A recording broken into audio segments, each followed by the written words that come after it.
Antrean panjang gudang Bulog di Desa Bulutana, Kecamatan Kajuara, Kabupaten Bone, ternyata dipicu kerusakan mesin pabrik pada Minggu 13 April 2025. Gangguan teknis itu membuat proses pengeringan dan penggilingan terganggu, sehingga memicu antrean panjang kendaraan roda 4 pengangkut gabah yang mayoritas berasal dari Kabupaten Sinjai dan Bulukumba. Video antrean tersebut juga mengungkapkan kerisauan sejumlah petani karena gabahnya terancam rusak jika harus mengantri lebih lama. Apalagi terjadi di tengah getolnya Bulog menyerap gabah demi menyukseskan target swasembada pangan yang dicanangkan Presiden Republik Indonesia Prabowo Subianto. Untung saja gangguan tersebut berhasil diatasi dalam waktu sehari. Haji Hanafi, pemilik CV Kajuara, pabrik penggilingan dan pengeringan yang ditunjuk sebagai salah satu maklon perum Bulog, memastikan gangguan pada pabrik telah teratasi. Haji Hanafi melanjutkan, mesin pabrik pun sudah kembali normal beroperasi sejak Senin, sehari setelah video viral tersebut. Di dalam video antrean yang sempat viral sebelumnya tersebut juga mengungkapkan pengakuan salah satu pemilik yang menyebut gabah mereka dibeli di bawah harga pembelian pemerintah atau HPP. Terkait hal itu, Haji Hanafi membantahnya dengan tegas. Sebagai pihak ketiga yang dipercaya Bulog untuk menerima dan mengolah padi milik petani, mereka membeli gabah sesuai HPP. Pimpinan cabang Bulog Bulukumba Farid Nur dalam kesempatan sama memastikan seluruh mitra kerja pengadaan yang ditunjuk Bulog terikat oleh surat perjanjian yang mewajibkan mereka membeli gabah sesuai HPP.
Besti Bulog. Hari ini kita ke CVK Juara, di mana banyak sekali pemberitaan-pemberitaan negatif yang sebenarnya tidak sesuai dengan kenyataannya.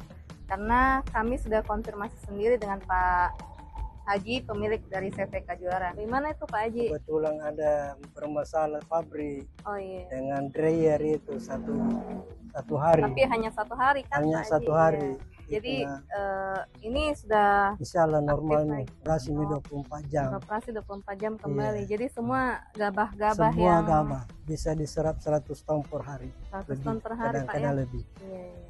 Oh, iya. Jadi alhamdulillah gabah di Kabupaten Sinjai maupun yang Bone. perbatasan Bone itu sudah bisa diserap kembali dan bisa diolah kembali oleh CV Kajuara. Jadi Pak Haji itu kan ada juga kabar bahwa pembelian gabah di bawah HPP, apakah benar begitu Pak Haji? Tidak sah itu. Karena Tidak itu betul ya? 6.700 semua dibayar begitu. Jadi sebenarnya salah juga kalau Salah, kalau ada ada pemberitaan informasi. bahwa di pembelian di bawah HPP padahal Iya. sebenarnya 6.500 dengan ongkos angkutan Rp200. Bisa. Sebenarnya aman Pak Haji ya? Aman, insya Iya. Allah. Dan alhamdulillah dari Bulog cabang Bulukumba juga memiliki mitra yang lain lagi yang bisa menyerap gabah dari petani di daerah sini. Demikian Desti Bulog, jadi alhamdulillah sudah normal kembali dan terima kasih banyak Pak Haji Iya, atas kasih. penjelasannya. Download Tribun X sekarang, menghadirkan lokal menjadi Indonesia.